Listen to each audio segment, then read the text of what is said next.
So welcome back to continuation of our Power BI tutorials for creating a result management system. So now that our data model has loaded, so we could just go to the models view just to look at the relationship. And so it has created some relationships between the student and the student profile.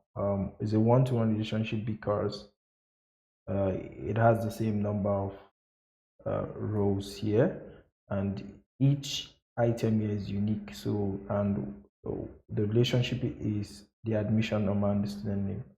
What else? So this query, I think I'm going to rename it, but I just want to link. I want to do a connection, create a connection between the query that I forgot to rename and the student, which is admission. So I could just create, yeah, so just create, so it will be a one-to-many, either a one-to-many, oh, one-to-one, because each row is also unique. Yeah, it's a one-to-one. Each row for the query table is also unique, so it's a one-to-one relationship. Created it because it's really important, because we in our in our while creating our tables we'll be using while creating our dashboard we might be using different measurement for different in different tables, and we'll just bring it together. So it's really important you actually create that relationship. So I'm going to do course and course code.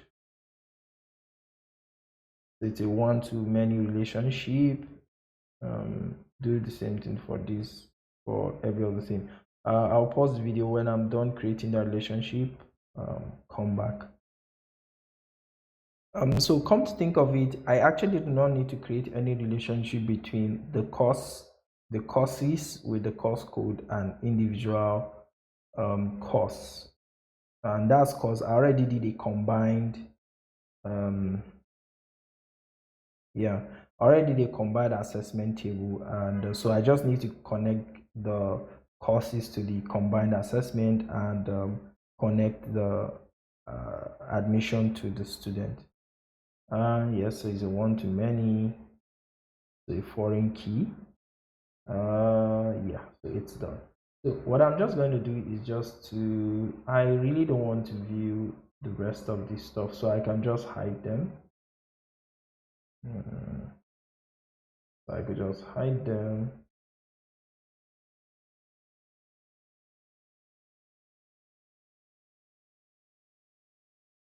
Unfortunately, I cannot multiple select them and hide them. I don't think I can. I have to do it individually, which is pretty interesting. Yeah. Maybe we'll give Power BI feedback. I don't know. I do not know the reason why you cannot. There's so much a standalone software can actually do, and I think I understand that. Yeah, so I'm wondering what this query one is. So I'm going to go back to my transform data and see. I've forgotten what it was. Query one. Oh, so our combined, so we'll just say result, or let's just say result DB. Let's do that and close and apply. So it's gonna take time to apply. And yeah, so we've done the relationship. Yeah, so admission. And so now we can go back to our report view. So we want a instead of a landscape, a portrait. So I can go to my format report page, click on it, go to I think canvas setting, go to type, just click on the drop down, and you could click on custom, but let me see what's in custom, but it suffices for me to choose letter. Also, I can customize. Well, I don't want to do that, I'm too lazy. I just go to letter, just click middle, just so I can, everything should be in the middle. So but the background color, now I want to introduce us to a particular website, coolers.co.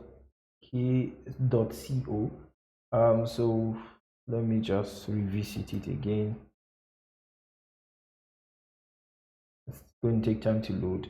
What these do is just to show you a combination of colors that actually make sense, like a color palette that makes sense, what you can combine with what to give you good colors. I'm not really a visualization person, but sometimes I have to learn how to do this stuff. And so you could come to explore. Let's see, what do we do? We'll explore different colors, maybe these and these, or these two. Now let's say I want to use these two colors, for instance. What I can now do is to see if it is actually visually appealing. So there's this website a friend of mine actually shared with me. So it's webaim.org/resources. It's called a contrast checker. So it actually will check the color combination, a foreground color and the background. That's the background color and what you are going to use as text or every other thing on top of the background, and it's going to check in terms of how it appears, normal text, large text, and graphical object and user interface component. So the more the contrast ratio, the better it's visually appealing. And so, because if you're actually trying to do a design to stakeholders, they really need to be interested in your visualization, even though you put a lot of work in the modeling of your data. You at the end of the day, stakeholders are really interested in seeing the summary of whatever process you actually went through. And unfortunately, because not everybody is technically inclined as you, you have to also appeal to that as well. So one of the things you need to do is actually to visually appeal to non-technical people, and they are really attracted to colors. You want a situation where if you do your visualization or your dashboard, it's catchy, it draws attention for them to focus and stuff like that.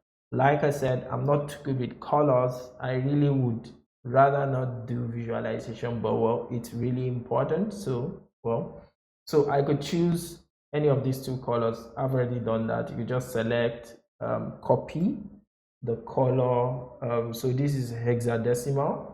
Come here, you paste as my background, and maybe this color, click, select, come here, paste, and remove the hash, and enter. And so it's going to do a contrast check.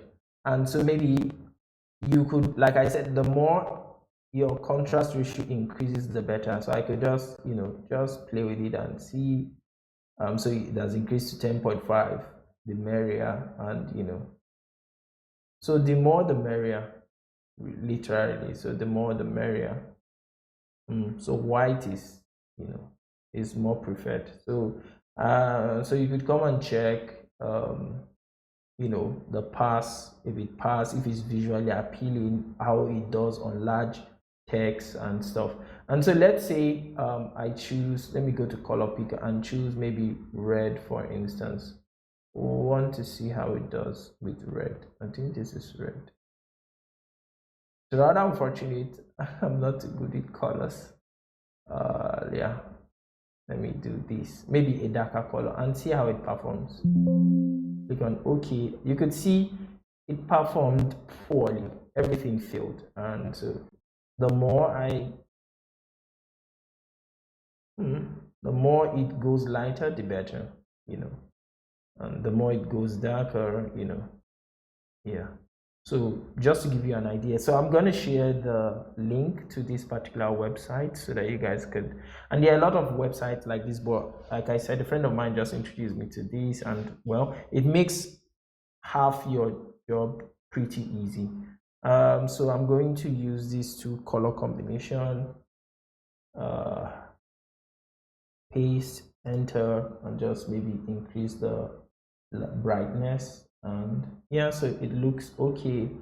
And now I'm going to use so I now have a guide of how my design will look like. So go to my Power BI, go to the color, background color, click on more, and what I'm just going to do is to copy this hex value and paste it here, making your life pretty easy, complement of technology. And yeah, so I would read, the reason why you can't see it because the transparency is high. I'll just take it back to 0 and it changes everything. So the next thing is, maybe I'm just going to put a header, maybe the school name, and I will maybe I like using this font for some weird reason. Increase the font to, and the color this time around I'm going to choose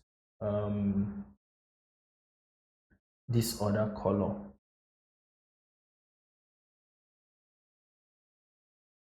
Also,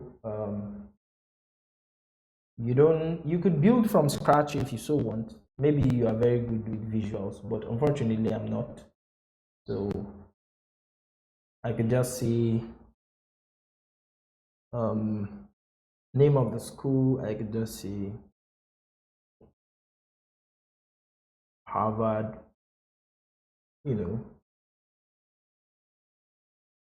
Harvard Academy or Harvard University.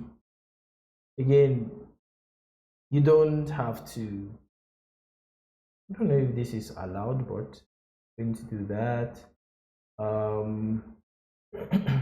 I might want to centralize it or just increase the font because I want it to really occupy a lot of space. Oh, so I'm supposed to highlight and increase the font, make it bold. Yeah, I'm just going to centralize. I can go to my format and go to align and center. Oh no, not that center. Ctrl Z, align and center, and maybe just move it a little bit down. Now the text box has a background, so just for me to select, go to effect, remove background, and we are good. And maybe I should just take this up. Then what else? Maybe we'll put the name, rest of the stuff here. I'm going to pause. I will still copy this, Control C, paste, and just put the name of the student name. So I can just say name, or I could say the next thing I want is student information. So student information,